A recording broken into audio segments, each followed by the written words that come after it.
मैं देख रहा हूं कि लोकतंत्र में चुने हुए प्रतिनिधियों का अगर सम्मान ना हो, उनकी पहचान ना हो,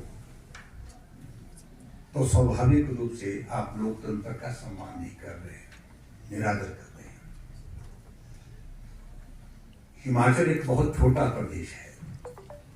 आज हम दिल्ली में जब मीडिया के साथ इंटरेक्शन कर रहे थे, उसके बाद जब औपचारिक रूप से साथी मिले तो सभी इस बात को लेकर के हैरान थे।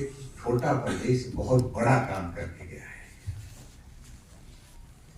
ये संदेश सिर्फ हिमाचल प्रदेश के लिए नहीं, पूरे देश के लिए बहुत बड़ा संदेश हुआ है।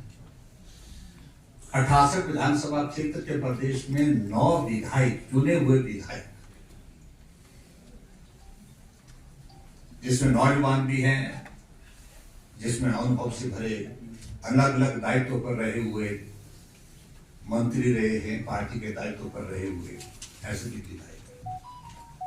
इस प्रकार के नेतृत्व को मुख्यमंत्री की ओर से महत्व नहीं देना, सम्मान नहीं देना, पहचान नहीं देना, ये मैं समझ करके हैरान हूं।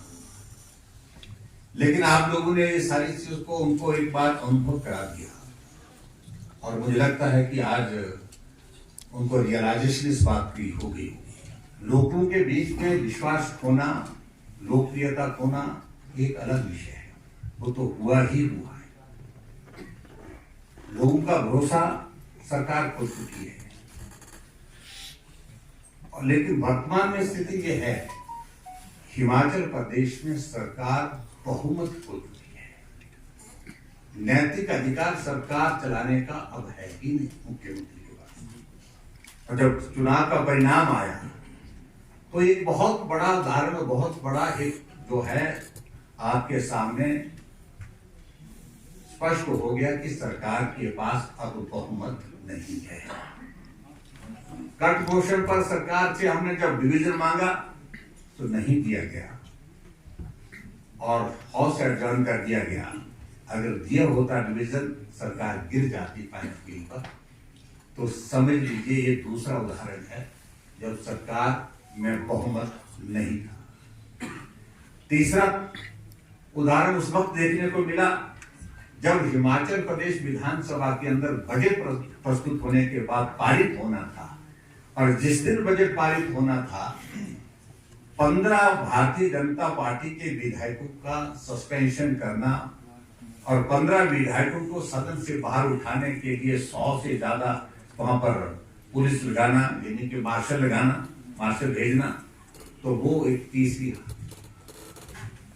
कि ये बहुत दुर्भाग्यपूर्ण है ये परिस्थिति कि 9 विधायकों को, चुने हुए विधायकों को 14 महीने के बाद अपने विधायक की सदस्यता को समाप्त करने के लिए विवश होना पड़ा, ऐसा कदम उठाना पड़ा।